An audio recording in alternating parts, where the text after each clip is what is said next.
Hello everyone, it's me, Anthony Couch, a guitarist on YouTube, and I know, and you know, that there are loads of different ways to approach playing a guitar solo or composing a guitar solo. But just for argument's sake, I'm going to say that there are two main approaches, and I'm sure you know where I'm going with this based on the title of the video. Number one is arpeggios, and number two is scales.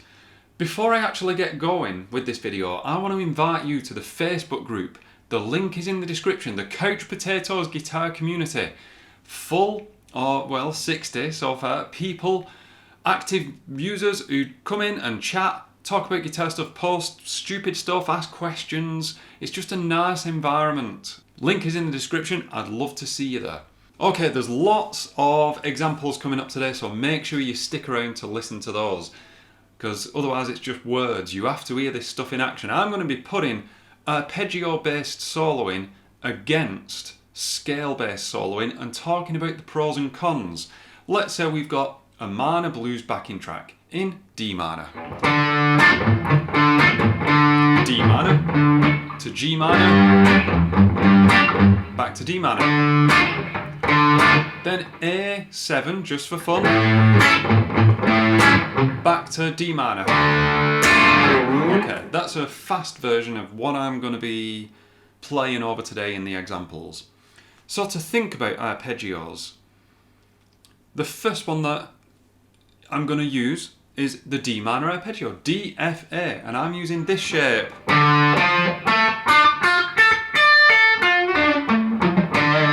That's Yngwie's favourite, I like to call it, because you can do some nice sweeping, especially over blues, because I know that everyone loves to hear Yngwie shred a blues.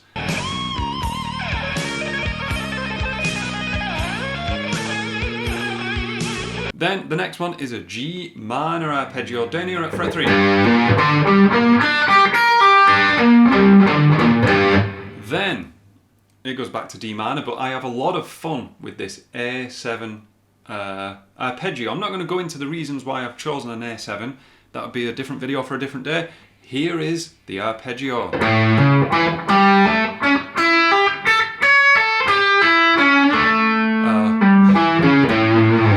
Okay, the full dominant 7 arpeggio.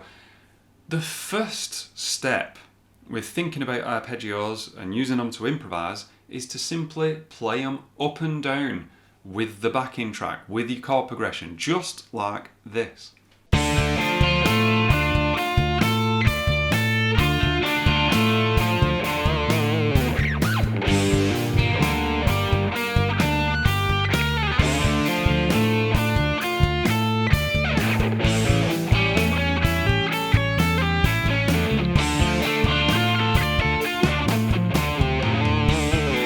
Start to get an idea of how they sound, but more importantly, you're memorising them. You're getting confident with them.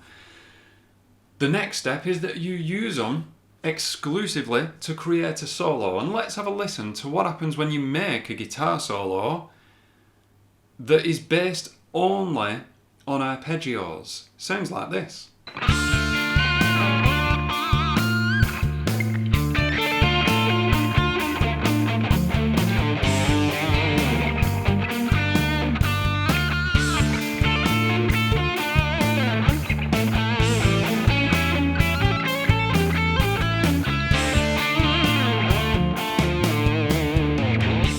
Sounds okay, I like that. I like it because it's very strong. Here are the pros to playing solos, composing solos, or improvising, as I was doing, by using arpeggios. Number one, there's no confusion over what scale to use. You don't have to care what key you're in. Whatever chord symbol you get, you play that arpeggio. Number two, you get a very strong sense of the chord progression, the harmony of the chord that you're playing over. You could do this exercise over just bass notes, it's that strong. When you play with scales, it's tougher to get that effect. Number three, there are far fewer notes than the average scale. There's only 3 notes, in fact. Yeah, you play them in different octaves, but fewer notes, more spaced more apart, are easier to wield than full scales with little semitone tensions in there. The cons of arpeggios are it's quite limiting musically. It gets boring fast. You have to really force the music out of an arpeggio, especially when you only use triads, as I was doing. Things like you have to bring out all your guitar playing tricks, whammy bar, pinch harmonics, dynamics, stuff like that. Scales play themselves, they create music all on their own by using sequences. Arpeggios, far fewer notes, means your audience is going to get bored just hearing the notes D, F, A over and over again.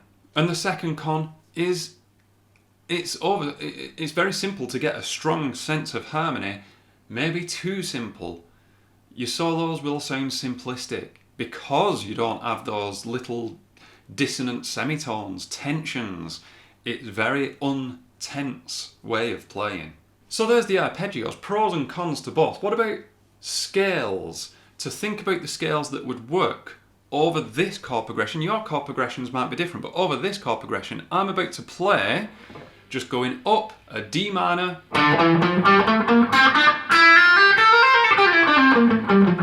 scale, followed by a G Dorian mode.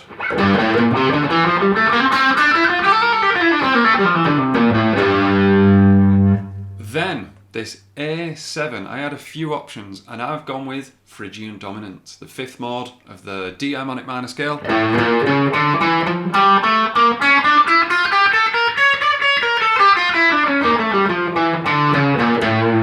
Just because, well, listen to it. This is me just going up the scales and down the scales, not always from the root note, I don't think, I can't remember, but I'll label it what I was doing. It sounds like this.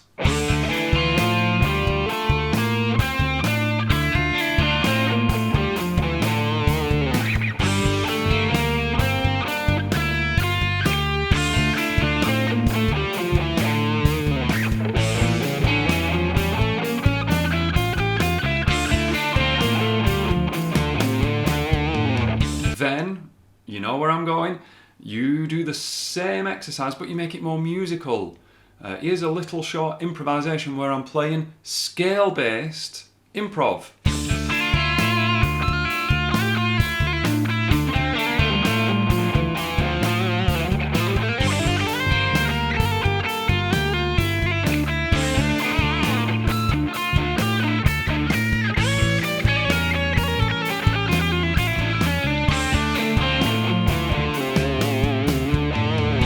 Okay, you can hear there's a lot more going on in that one.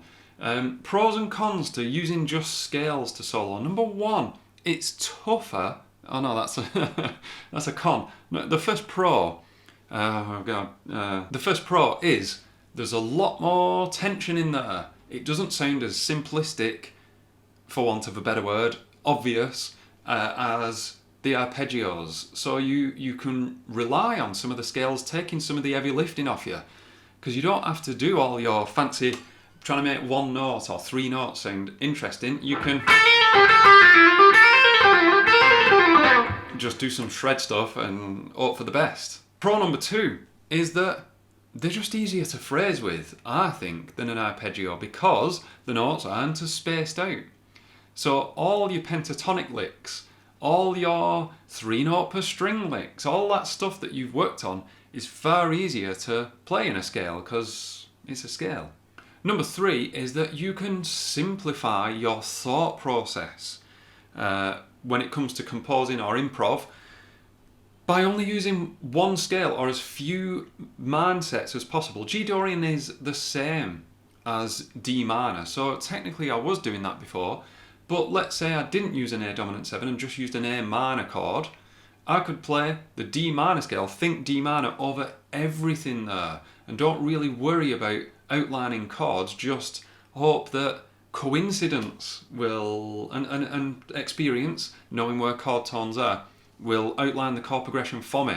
So it simplifies things in a different way to where arpeggios simplifies things. But it's got its cons. Number one, I mentioned this very briefly earlier when I got it wrong, is it's tougher to outline chords because you have to know where your chord tones are. So in a way you have to know where your arpeggios are, map them out and then play the scales around them. so then you know where to land. Con number 2 is because there are more notes, it's easier to just fill full of noise and just do the shred thing, which is nice to do, but you might not always want to do that. So it's just very easy to... whatever key you're in, yeah, okay. To just fill it with noise, it's tougher to do that with arpeggios. So in conclusion, you know where I'm going. It's to do both, to meld the two together. So then you get the best of both worlds. You can do all your crazy 3-note per string shred stuff, you can do your minor pentatonic licks, and then you can use some arpeggios. You can land on an arpeggio note, descend down a bit of a scale, then do a full arpeggio up. Here's a little bit of a tiny example of an improvisation where I go from scales to arpeggios, back to scales and arpeggios. It sounded like this.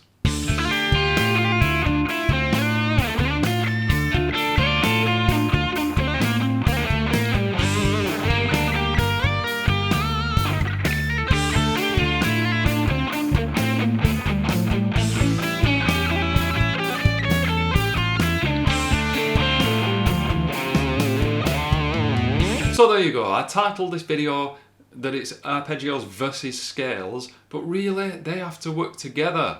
If you can tame them both and get them to both work for you, your playing will benefit for it loads. I'm about to completely mindlessly shred over this backing track because I don't really get a chance to do that anymore as much these days, and I want to dedicate this shred to the incredible names that pop up here. They're the amazing people who support me on Patreon. There is an exclusive thing that you can get on Patreon where you can send me video clips of you, and I can, or you can ask me questions, and I will film you a video with advice and my thoughts on that. One of those a month if you want. You don't have to. Anyway, here's me mindlessly shredding over that backing track. Minor blues. Thank you very much for watching. I'm Anthony Couch, and I will see you in the next video.